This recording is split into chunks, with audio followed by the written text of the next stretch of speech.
if you could bootstrap your way to a point where you can get to UA funding, I think it becomes the best option.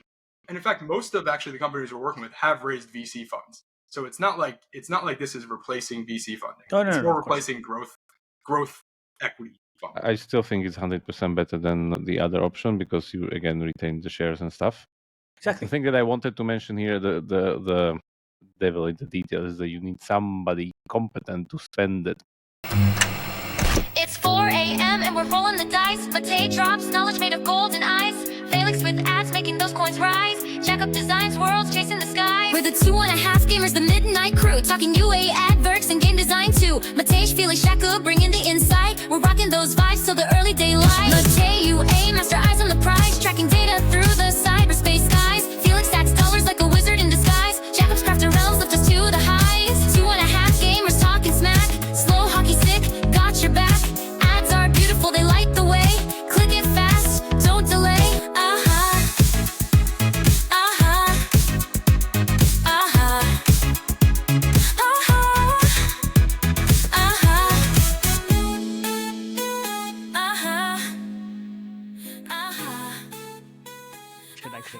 Hello, everybody. Welcome. This is a very, very special episode.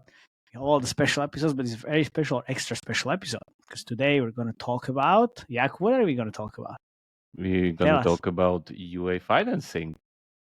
Very good. And that's why we have Jeff from PVX on the podcast as well. He's going to explain a lot of stuff that Jakub doesn't really understand. And he will ask a lot of questions because Jakub is also a founder, right? And maybe you are... Oh, yeah, for sure. We are all founders. Anyway, welcome. My name is Matej Lančarič. I'm Felix Brauberg. And I'm Jakub Remer. And we are your hosts. And we have Jeff as a special guest. Welcome, Jeff, to the podcast. Could you please introduce yourself to the audience? I mean, we know you for a long time, so I almost jumped in there a bit too early, so I apologize for that. I'm Jeff Cohen. I lead the origination team here at PVX. What that means basically is I'm the main person in charge of finding the companies that we want to invest in. Prior to joining PVX, I led the corp dev team at Homa, which I'm sure a lot of the listeners of this podcast are familiar with, the big French publisher. So there's a pretty good chance if you're a founder or an exec in the mobile gaming space, I've probably reached out to you at some point in the last 5 years about either acquiring your company or investing into it. So apologize for that if you weren't interested. About a year ago, I joined PVX. And what PVX is one of the early pioneers in the UA financing space, really targeting gaming companies. Over the past year, we've signed up 20 plus companies that we're currently working with on a monthly basis. Funding typically between about $500K and $2 million a month per customer. I live in the States, in New Jersey, but pretty active on the European gaming conference circuit, as you guys know. So if you like what you hear today and you want to learn more, please come up. I'll be at Gamescom. I don't know when we're putting this out, but come say hi. Awesome. As we like to tell our listeners, PVX Partners, the simplest and most effective credit line for marketing. You got the tag on. There you go. Definitely. So you wrote an article about how to choose the right UA financing partner. And what I said before, because Jakub is a founder, I mean, we're all founders. It's a founder's guide. No, I'm just trying to grab the reality of me being a founder. I mean, of course. Of course. So what is this all about? Because before you start, let's say, well, Jakub is not really a founder in that case. I'm a founder. I just bought an app, and let's say I want a UA financing. Like, who should I talk to? How should I kind of pick the right partner for myself? And I guess that's what we'll be talking about the whole time. Yeah. So maybe we'll dig into it point by point. But let me, I guess, take a step back and tell you what is UA financing, because I think, a year ago when I started at PVX, I think a lot of people honestly didn't really even know what UA financing was. It wasn't something that was common out there. Actually, the first thing I would usually get asked when I would reach out to people would be like, is this the same thing as Pollen VC? So shout out to Martin for building a pretty incredible brand over there. The mind share that they had was pretty amazing. For what it is, it's not the same thing as Pollen VC, but we can get into that. What UA financing is it's a relatively new form of non-dilutive funding that's become available for consumer apps and for games. For non-finance folks, what non-dilutive means is just that the capital is offered in the form of a loan in exchange for getting more buzzwords. So they give you back money plus interest rather than equity where you give people money and they give you a piece of their company. So you don't give Jeff shares from your company. Yes, PVX will never take any percentage of your company.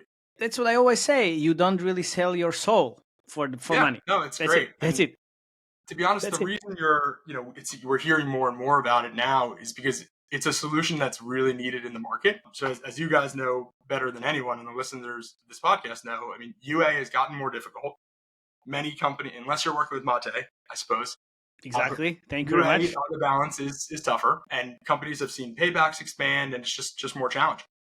Because of those challenges, and also like the lack of sizable exits, I would say, in the space, we've seen a real pullback of growth capital coming into mobile from the private equity and VC side the past couple of years. So like very few VCs are willing to write you a $20 million check to fund UA in 2025, unless maybe you're one of like a handful of sick companies in Turkey. Unless you're Grand Games. I was expecting when Turkey comes up. They seem to still be able to get money, but generally speaking, it's really tough out there for founders. So what's happened is that UA financing has become a very compelling option for these companies and kind of filled that hole in the market. UA funding ends up being a very capital efficient way for companies to scale. Because if you think about it, you access additional funding or financing as you need it. You don't have to forecast and say, hey, I think this year I'm going to need to spend 20 million on UA. Let me go raise 20 million, right at once. Because at that point, you may find yourself in a situation where you thought you needed 20 million, but you really only needed 5. Well, now you just raised 20 million and you didn't actually need it. You can't just go give that money back to a VC. They're not going to give you that part of the company back. Yeah, or you might think you needed 20 and you needed 50. Yeah, they got the shares instead. Yeah, so it ends up being just a very efficient way to fund yourself. Overall, it's still a fairly nascent market, but it's growing pretty rapidly. I mentioned we've done 20 plus deals of this kind and have, frankly, another 10 plus we'll sign in the next month or so. I saw a recent report by InvestGame that, full disclosure, PVX was like kind of funded that report as well, or sponsored the report. But it's a great report that I recommend everyone check out. They're expecting the market to be $2.5 billion by 2027. So I hope they're wrong and it's higher, but that in and of itself is a massive number. 100%. I think, well, as you mentioned, UA is tough. Well, UA is dead for 8 years at least. It's been dead since I joined the industry, pretty much. Exactly. Yeah. Do I get that right? As Jeff said in the beginning, like he probably didn't know, and like I guess a lot of people don't know even that there's this option. Because if I understand correctly, most of the people that even I think I had this conversation literally this week with someone, they're like, "Oh, we need to find a publisher for us to like solve the marketing problem or the marketing question." So it's I not the think marketing question; is the money question usually. Yeah, both actually. Okay. So it depends. To be totally honest, it depends where they are at the stage of the project. Right. So I guess if I will be completely objective, a downside of UA funding is that you need to have the game built. Right. We're not giving you funds to build the game.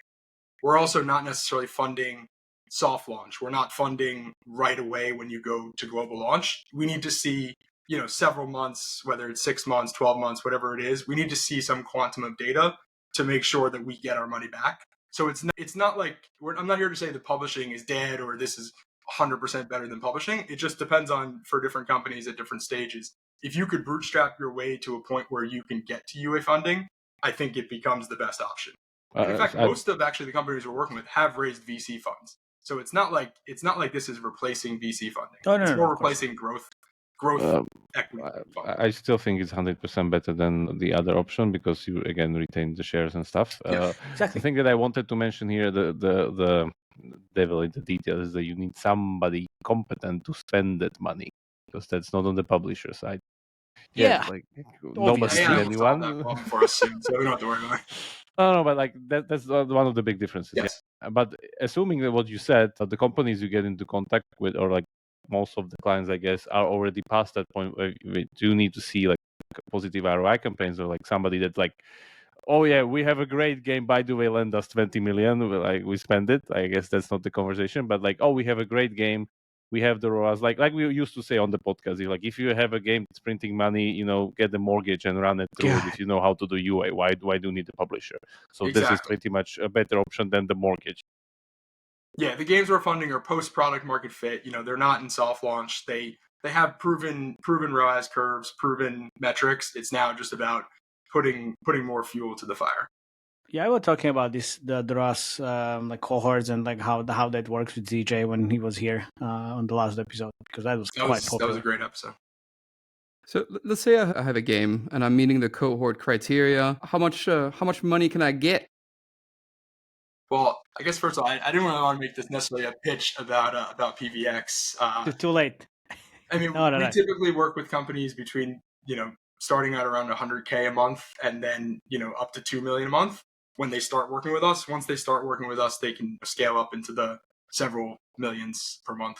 I think our biggest customer is spending 4 million a month. So but we can support higher than that. Okay, that's pretty cool. So like, okay, well, then why writing the article now? I mean, right now, PVX is not a new company now, so you are on the market for some time.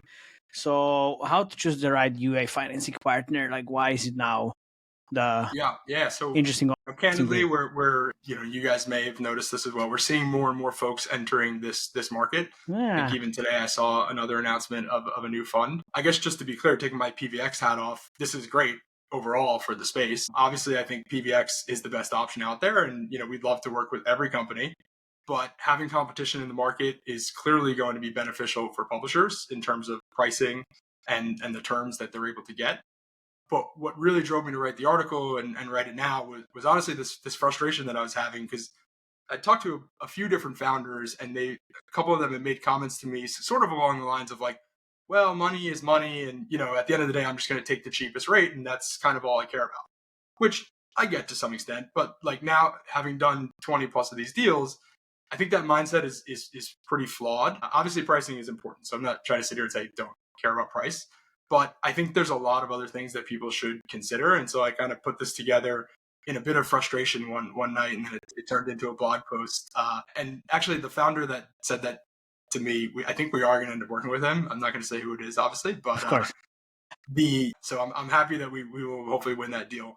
But yeah, it's really meant to, the article, if you get, I'm sure we'll post it in the show notes or something. Yep. It's not meant to be like a pitch for PVX. It's really meant to say, okay, these are the things that I think you should consider as a founder looking at UA funding, whether it's PVX or someone else. Yeah, look, Jeff, I think it's very important, and that's why I like to educate the industry, and that's why we also started the podcast, because there was a big hole in knowledge and like knowledge sharing in general. Because if the industry is getting all the information from different sources, they're always more educated. They make better decisions, whether it's PVX, whether it's somewhere else, but at least they have the information so they can make the decision and they know. So yeah, tell us more. So yeah, we just learned that Jeff won't take your shares and he will lend you money. What makes Jeff lend you money in the first place? That's the question. Was that a question? Your audios, man. You were making fun of worse than mine. Is this always how it is? Basically, how does it work for you? Like that, I guess that would be one of the questions for people like getting into this. How does it like, work for us in terms of what? I mean, so our process as a business model. So how it works for us as a business model? I mean, we lend money and then we get the money back plus interest, and that's the interest is that's what pretty we much make it. Yeah, that's pretty much it. Yeah, that's the basic, the simple math of it, right? And it's that simple, like nothing else in it, or like. You tell me. It's a bank, bro. We have a cost of capital, and we have a funding provider, and we then lend out the money, and we make money off the interest when it comes back. Basically, I mean, that's the long and short of it, essentially. Yeah, but speaking of interest, so why is not the lower interest better?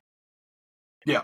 Why is not? Because obviously, generally speaking, all else equal. If everything else we're about to talk about is equal, then yes, obviously having lower interest is better. But one, pricing can be pretty complicated. Like every fund has a different way of calculating interest, when it's paid, how it's paid. So for founders who aren't super financially sophisticated, it's actually fairly opaque. Which is Jakub, as you might have noticed. Yeah. So like the first thing you should do, or I recommend to everyone who's comparing different rates, is to calculate the IRR for each offer that you have to make sure you're Jakub, I see your head spinning. I'm going to explain sort of what that is. You want to make sure you're calculating kind of apples to apples. What IRR is it's kind of a nerdy finance term, but it's a relatively simple Excel function What it does is take into account the time value of money and when the capital is actually returned. So like, for example, if you have a lender that charges you 10% on a loan, but the 10% interest is paid month 1 versus another lender that charges you 10% on the same loan, but the interest is paid in month 10, you're paying the exact same dollars of interest, but the effective, like the IRR is going to be significantly higher on the first loan. So you want to make sure you're comparing apples to apples. Once you've done that exercise, you can actually know which option is the cheapest. It's sometimes not the one that from the eyeball test, just like based on numbers on a page, you might think it is. That's one thing to point out. The second thing I guess I'd look out for is calculate the total dollar amount of interest that you'll have to pay under your different offers. So like if you think about, for example, if one lender requires you to take a minimum drawdown, or for example, maybe requires you to fund 100% or 70, whatever, some percentage of your spend every month through them, then, and while another lender might give you flexibility to say, hey, some months you can take 0, some months you could take whatever percentage you want, the one with less flexibility may actually cost you more because they're effectively forcing you to take capital. Okay. May actually cost What you was more. the draw something? I just drawn in the middle of that. The drawdown. Yeah, what does this mean? Paying it off. So the way the UA financing works is every month you request you get a certain amount of capital. When we put together these credit facilities and we make an announcement, hey, we are funding Malpa Games and it's a $20 million facility, we're not writing a check $20 million and handing it to Malpa Games. Every month they come and say, hey, we spent $2 million, we want you to fund 1.5 million of that. So we wire them 1.5 million and then we get that money back over time. But with PVX, for example, we are very flexible. So we say any month you can take 0% up to 80%. So you have complete flexibility to manage your capital. Like let's say you have some months where you did a really good live ops and you have a bunch of revenue coming in, or your subscription, you have a big subscription renewal. You don't need to take our capital if you don't need it. Whereas there may be some other models out there where they say, hey, we'll give you funding, but you every month have to take 100% of whatever you spend. Well, that's the hidden part. Okay, so you require it's not even necessarily hidden. It's just, I'm not saying they're like obfuscating these things. It's just the reality of like no, but like as you said, like the beginning goes is like we lend you money, we take on the interest. It's quite simple, but this doesn't. But you have to spend the money. You have to spend the money basically. Yeah. In this case, you have to lend the money. Yeah. So in the case of PVX and every of these cases, we know how much you spent. So it's not like you could come and say, hey, we are going to spend $2 million. We give you $2 million, and then they're like, turns out I bought a Ferrari and like we spent $500K on UA. It's like, well, that's not how it works. Deal done. Yeah. Two other things I guess I'll mention around pricing just real quick. So one, watch out for like hidden fees, like stuff like if there's a setup fee or like non-refundable legal fees or a fee to close down the facility. They're just adding on, and it may not seem like much. It's like, well, it's a $2,500 setup fee. Okay, but on a percentage basis, that could be 5%. When you're, if you're calculating IRRs, it makes a difference. Last thing, I guess, is like bundled offerings with SaaS tools or something like that. Just want to make sure, if you're taking the capital because you want to use the tool, like just make sure it's a tool you actually want to use, or is there maybe better or cheaper alternatives out there so you're not locked in just because they're giving you like a certain rate. So that's all pricing. You can be forced to lend. You can have hidden fees. Any other hoops that you need to watch for? Those are probably the main ones I would say. I mean, I'm sure as the market gets more mature, people will find different ways to screw people. Let's say get creative. Yeah, exactly. Creative. It's just like anything else. Like they'll figure out, like any bank, like they'll figure out ways to extract money from customers. Yeah, I guess one of the things we talked quite a lot about, putting on my UA hat, because I would listen to Matej when he talks on this podcast, is how payback periods are getting longer and longer. Like, what sort of category of games do you usually finance the most? Is there a specific trend there, or is there any type of payback window that you kind of prefer, or what's the story there? We're pretty agnostic in terms of category, so we don't come from like a top-down place and say, hey, we love the merge genre, we really want to fund merge games. We tend to look at the data, and if any game has the kind of ROAS performance data that passes our underwriting criteria, we'll fund it. And in terms of the payback that we expect, we look at the data for that as well. So we'll kind of see what the game is projecting to currently. And then based on looking at kind of the ROAS curves and running sort of all of ZJ's analytical wizardry, we'll come up with a payback period that we're comfortable with kind of accepting. Felix, so you know what you can do? You can plug your data into PVX Lambda and you will see if you're eligible for funding. There you go. Okay, jokes aside. Jeff, you mentioned facility twice. I have no idea what that means. Yeah, that was the other word I wanted to ask. Yeah, that's I guess that's a funny way. Facility is basically just like the credit line. I don't know why in private credit they like to have these fancy terms for things like basis points instead of saying percentages. Man, I can also like throw in fancy psychology terms that you don't know shit about. I don't know, it's very easy to do these conversations. Back in the day, so I'm sorry I throw some words out there. Facility size is quite important. So like we allocated money for you. That's what it means, yeah? Yeah, when I say facility size, I mean like the line of credit that you can access, right? Like, because if you come to us and you're spending per K a month on UA, we're not going to say, okay, here's 10 million, you could just go spend it as you wish. You'll probably get a credit facility of like 2 million or something like that. But what's really important is that you want to make sure when you're picking a partner that you have a partner that can scale their facility size with you. So like the last thing you want to do is go through the whole process of putting a facility in place and then hit your credit line pretty quickly, your credit limit, and basically have the lender be unwilling to expand it because they may, let's say they have a $50 million fund, and then you all of a sudden are 10 or 20% of that fund. They're probably not going to want you to have, be too much exposure to their fund for their own risk management. Switching lenders is not as easy, I would say, as people think. You're likely going to have to pay off your outstanding balance before you close the facility. And even in a best case scenario, like it's going to cost you time, money and legal fees, and just operational headache in order to switch lenders. So like you're looking at probably a few months at minimum. And as you guys know, if you have like a well-performing creative or you see positive ROAS, like the last thing you want to do is slow down because, you went with a subscale lender that maybe couldn't grow to what you needed. Well, I left finance 10 years ago. I'm hearing so many terms that I haven't heard in 10 years. Yeah. So good, yeah. It's like when you say facility, I was like, okay, well, I just closed the storage facility on the next street. Oh, yeah.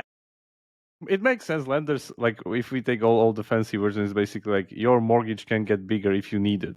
Because suddenly you can get bigger mortgage if you don't have the stuff for it, basically. So that's super, super good, of course. Like, doesn't make sense if you are into like that's the first place why I approach this whole thing, I guess, because you want to scale it up, not just stay on some. Yeah, but then like what happens when you want to scale it up and then hit like the ceiling and then suddenly like, everything goes to shit and then you need to scale down? Because things happen, obviously. Yeah, but like based on just model, you just lend less. But if you're not flexible enough, then you can't do that. Oh yeah, like if you're forced to land, you're not in a great place. I think that was the part where all Guy Ritchie movies flashed in front of my eyes. Yeah, that's when we send in, the bounty hunters. No, I think goons. Send in the goons. There's a bit of nuance here to understand. So every lender is going to have risk limits, right? So like meaning for every deal that they sign or we sign, they're going to have a total exposure that they're willing to assume and a payback that they're going to allow the company to stretch to. So like for PVX, for example, when we sign a deal, we set a threshold ROAS curve, kind of like we talked about before, based on historical performance that we'll expect them to outperform that threshold ROAS curve. And in our risk management is basically risk management. Exactly. So in our contracts, we lay out clearly what happens if one of those thresholds is breached and kind of what the consequences are. There are some other lenders, I believe, in the market or some of our competitors where they may not explicitly have thresholds like that in their contract, which at first, you might say to yourself, wow, sorry, PVX, that sounds a lot better. Why are they're going to send the Guy Ritchie guys? Hopefully not that. I don't think anyone's doing physical harm, but I think it adds not the mafia, Jakob.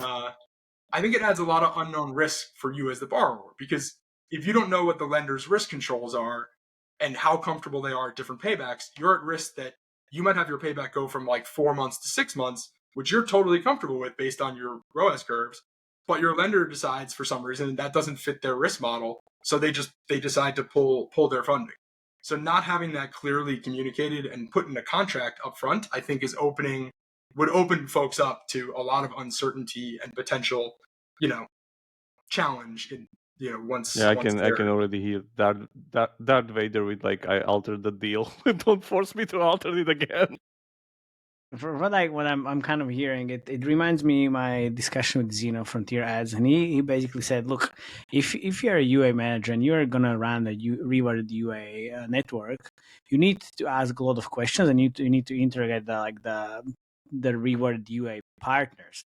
Do I really need to do? And it sounds like I really need to do my background check on all the partners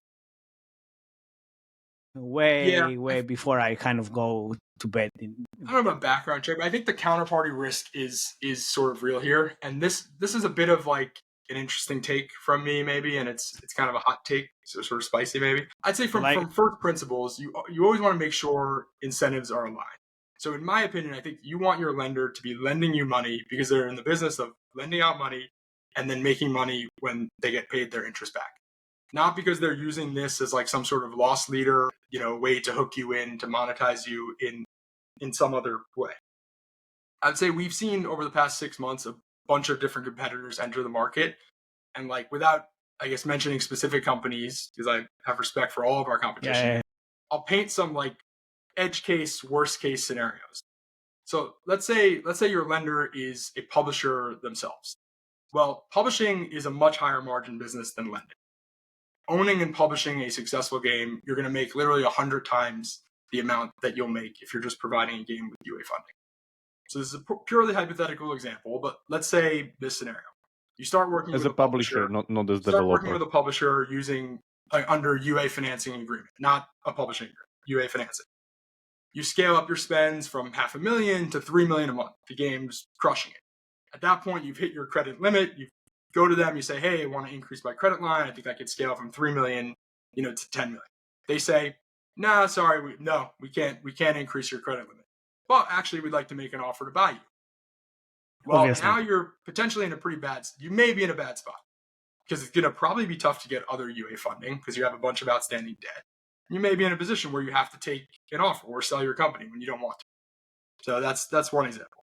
Let's say your lender is a VC. So we've seen a lot of, seen or heard a lot of VCs getting into this business. And I understand why they would.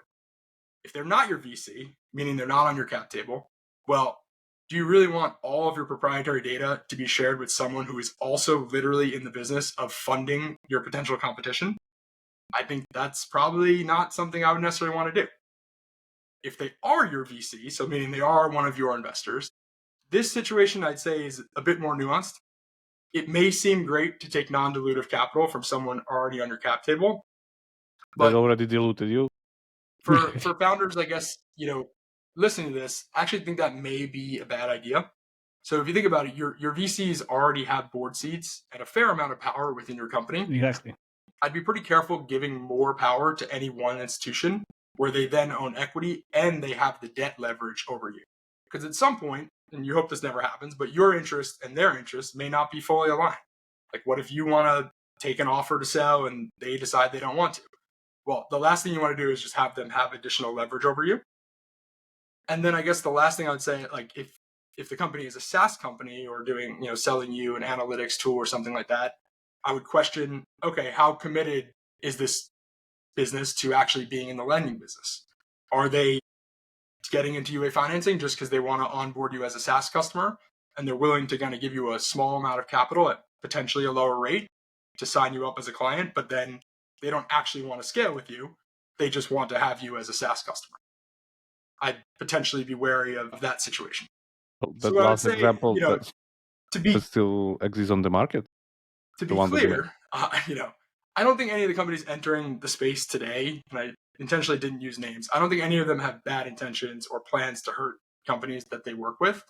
But I do think it's always in life important to be careful to make sure incentives are aligned. There's too many, and you guys never are.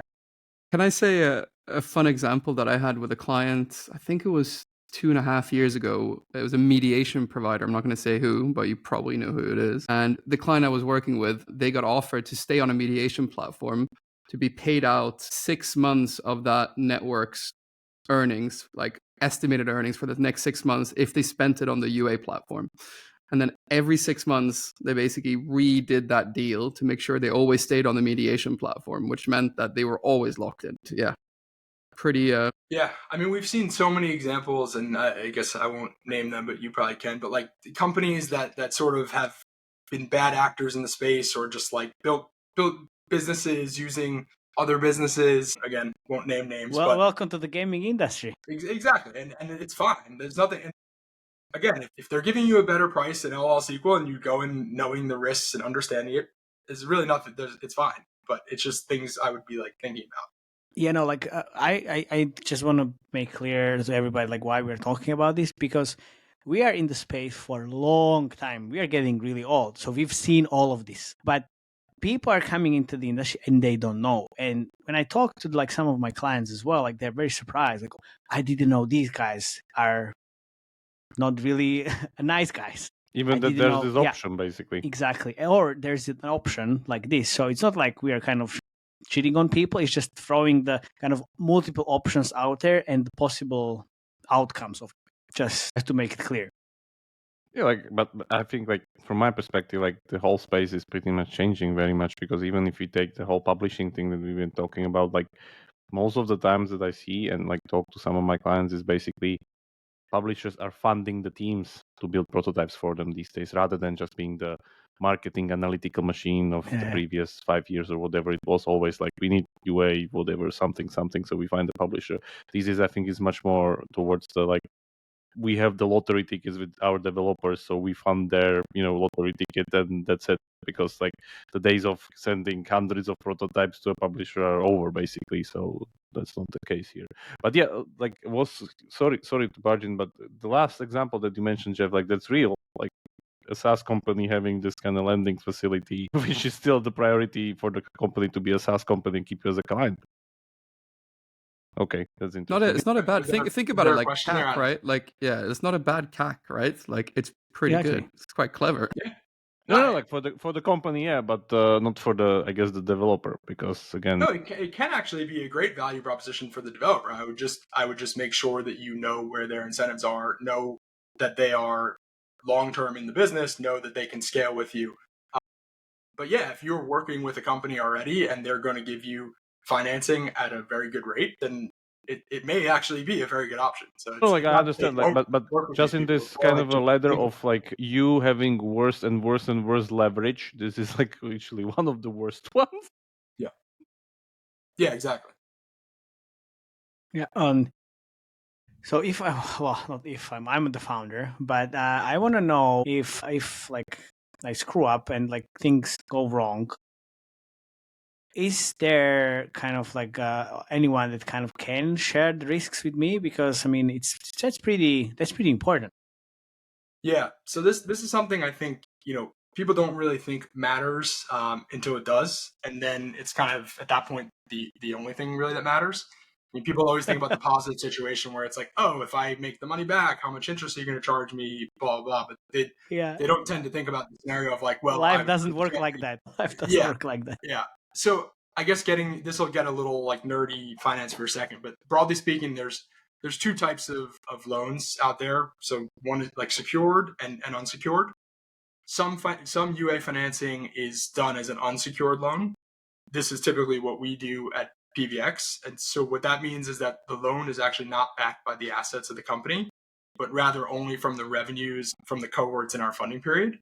So what that means in practice is that if the revenues from those cohorts don't end up being enough to cover the money that we lent you, we actually assume that risk. However, there's some other offerings out there that I've seen that are fully secured by the assets of the company. So what that means is that if the cohorts that this lender funded don't pay back, you actually are legally obligated to figure out a way to pay them back off the balance sheet, the cash on your balance sheet. And if you don't, that lender will be able to put you into bankruptcy or take over your company or figure out some way to legally get their money back. Guy Ritchie dudes comes that's in. Yeah, and that's a risk. And now, just to be clear, because I always like playing devil's advocate or kind of giving both sides of it. I'm not saying that taking out a secured loan is necessarily the wrong thing to do. In fact, actually, I've talked to some very smart people in our space who, if they're confident enough about the cohorts and you have a good enough cash buffer, it actually can make a lot of sense to take out a secured loan in order to get cheaper funding. You should just be clear on what those risks are and understand that when you compare the different pricing structures.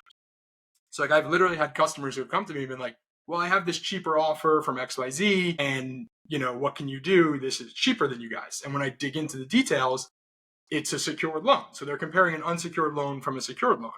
I'm like, well, it's not the same thing. Like I'm not going to be able to compete on pricing with that because there's literally just the risk calculated in. So yeah, like if someone wants to take that to go down that route, I think that's totally fine. They should just know the risks, the risks that they're taking up front. And do I get it right, Jeff, that if scenario 1 happens, which unsecured loan from you cohorts doesn't pay back, you take a loss, or what's the setup there? Yeah, so under PVX specifically, if the cohorts don't pay back, usually we have the ability to cross-collateralize across cohorts in our funding period in most of our contracts. So we could pull from cohorts that have paid back in order to pay off. Cross-collateralize. But let's say all of the cohorts, basically the game, something that happened, it blew up. We would then take that risk. So we wouldn't. Yeah, so a little bit of switcheroo basically into the past, and then there it goes from there. Yeah. Or different months, different cohorts. Yeah, not that makes sense. Much different, but still. Yeah, but still, I guess lower leverage over the company because it's an unsecured loan rather than a secured one, which again, Guy Ritchie dudes can come in. Yeah, it's just a totally different product. It's like a mortgage versus it's high finance. Guy Ritchie let's do it this way. Like your mortgage rate, because it's secured by your famous house. Last words. Like, you're going to get a mortgage at whatever 5% or 7%, whatever it is these days. But like your credit card, they're going to charge you 25% because it's unsecured. It's actually the perfect example. They're completely different products and completely different pricing. You're talking about the Guy Ritchie's dudes. I mean, it's almost come down like to the reputation. So it's still money, right? So like, does it really matter? Felix just said like, it's high finance. There's nothing like Guy Ritchie's dudes. He's from finance, man. This is obliged to say that. That's true. Fair. He's from the same class. Guy Ritchie aside, I think the fund, call it whatever you want, the fund's reputation or just how well the fund. I think it matters. When founders raise an equity round, it's pretty common knowledge or pretty well understood at this point that you want to dig into the VC that you're taking money from. You want to understand their portfolio. Who have they backed in the past? How do they treat companies they invest in? Do they add value? How does the partner act as a board member? Is he really a pain in the ass to work with, or he or she kind of a pain in the ass to work with? How do you get these background checks, by the way? Just asking for a friend. Or you figure out who they're working with. We put out deal announcements for pretty much most of the deals we do, and we are actually a lot of times we push people before they sign with us to speak with people that have worked with us. We say, look, you want to understand how we treat the companies in our portfolio, how we operate, please talk to literally any founder we've worked with, because I think that's the only way that you sort of know what you're getting yourself into. Frankly, like when you're dealing with a lender, if you pick the wrong one, they can actually make your life pretty miserable relative to an equity investor. So definitely always ask for references. If possible, ask for references for companies that have stopped working with them. The industry is pretty nascent, so there may not be a ton of those. Like I've seen stuff where equity investors can make your life pretty miserable firsthand, so I can understand that. For sure. I mean, you also want to make sure if shit goes bad, you want to know how they're going to treat you. Because that's actually when, if things go well with a credit agreement, it's like, we're going to give you money, you're going to pay it back, we're going to high five at conferences, and like everyone's going to be happy. Like when things go poorly, when they're like, hey, our ROAS just went down 30%, like what do we do? You want to make sure the lender treats you in a way that is reasonable and fair and doesn't like come and take your company or something. Like you just want to make sure that they operate in a way that you would want to be treated. Okay. And when I was reading the article, I mean, to this point, fine. I mean, thanks for explaining a lot of stuff. But the last point is like ease of use. And I was like, okay. Yeah, this one. What does that even mean? This one's a little vague, but generally speaking, you want this to just be as seamless of a process as possible, and have it make sure it doesn't create operational burden for you. So, like PVX is structured as a company that then owns a fund. So, like we are building a whole bunch of internal tech, internal tools, Q, the PVX Lambda mentioned, but like you want every process in this to be very seamless and productized. Like you don't want to have to go back and forth on spreadsheets every month to say like, how much did you actually spend? Like send us the receipts from your ad networks. Like, you want everything to be incredibly smooth. So you're not adding burden to your finance team. You're not adding burden to yourself. That's kind of the main thing of what I mean by that. It's a little vague, but like the whole process from like the negotiating the term sheet, everything should just be incredibly smooth, as easy as it is to deal with. I guess the follow-up question here is about deal velocity, right? What's the quickest deal and what's the slowest deal that you've been a part of? The quickest deal we've done is probably between 4 weeks. It's probably around 4 weeks. Meaning like and the slowest? The day that I first met the company to like us funding them money was 4 weeks. The slowest, we have had deals that have dragged on for months, but that's not on our side. That's like just either negotiating. That happens to everybody. It happens. Money. Size of the company matters as well. I'm quite curious, like as you said, like about the big deal that you mentioned there. What's the smallest deal, like for people to understand, like if it's worth your time or whatever. Like so we typically have a threshold of like if a customer's spending over $100,000 a month and has at least 6 months of data sort of at that scale, we can start to consider it. Mm-hmm. Usually we'd like to see bigger scale and more cohorts, but that's kind of like the low end of the thresholds of where we'll start to be able to sharpen our pencil. Okay, so Jakub, you are not there yet as a founder. Me neither. Asking for a friend, For a friend, as usual. Asking for a friend. No, but I think like this for us as founders and even as small founders was helpful. What are like the last thoughts or like main takeaways like that like founders should think about? Yeah. So I think the theme of make sure you and your lender are aligned is a crucial one. Make sure they're able to scale up with you and are aligned that when you as the company spend more and push out your paybacks, they should be happy. If you're going from spending $1 million a month to $3 million a month and they're like, well, maybe you should scale a little slower or giving you something like that is probably a sign that maybe they have not structured their business properly in order to be able to support you. That's number one. Don't treat this process like you're opening a new credit card. It's not like a faceless, nameless company that you're dealing with. I would argue treat this kind of very much like an equity raise. Consider the reputation of who you're working with, how they've treated people they've worked with in the past. Make sure you talk to people that have worked with them. Ask them for references, figure out who they're working with. This is a small industry. We all know everyone. That's kind of it. If anyone wants to talk about UA funding, I'm very open to chat, whether you work with us or not, ultimately. Yeah. Felix likes to ask these, like, what are like, let's name like 3 red flags that everybody needs to like watch for. Like 3 red flags when you're talking to the financing partner. You're like forced to lend.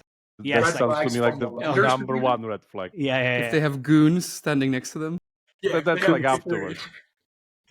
That's number 4. Oh man, I don't know. I would say like just know what kind of contract you're getting into. Like if it's a factoring contract and they're taking over your Apple and Google account, that can be fine, but that's just a different type of financing. I would look at for some of the things I talked about earlier, like the price around pricing, just like hidden fees or whatnot. Not that there's anything wrong with those things, just know that you're paying them, right? Like just calculate that into the sort of effective interest that you're paying. Another red flag, I would say, these are kind of all going back to the things we've already talked about, but like it's just around the facility sizing. Like if they're giving you a low rate, but they're like, well, we can fund you up to like $500,000 a month, but like, if you get bigger than that, I don't know if we'll be able to scale. Like just red flags around how big their fund is. Because again, I think you want to work with someone that can work with you to get you to the finish line. Like you don't want to have to like work with someone when you're spending $100K to $500K and then find someone else when you're spending $500K to $2 million, then find someone else when you're spending $2 million to $10 million. Like you kind of just want to find one person, never have to deal with this again, and just like work with that person for the duration. So basically make sure that your lender has risk assessment management covered. Yeah, exactly. Make sure they're going to be around, make sure they have the funds, make sure they're treating people right. Awesome. I mean, Jakub, you know what you should do? Sure. Of course, I'm starting to do unsecured loans business, for sure. And I will put the blog into the show notes definitely, and also your details. So guys, if you wanna chat with Jeff, here's your guy. Thank you very much for coming. Yeah, thanks a lot, man. Thanks a lot. Did learn a lot today. It's been a long time listener. Excited to, it's like a dream Nice. come true. Sure. Happy to have you. Thanks for coming. Okay, dear listeners, join the Slack channel. If you have any questions, definitely put them into the comment section of the YouTube, or just join the Slack channel, and then we can discuss different things there. Thank you very much. See you next time. Bye-bye.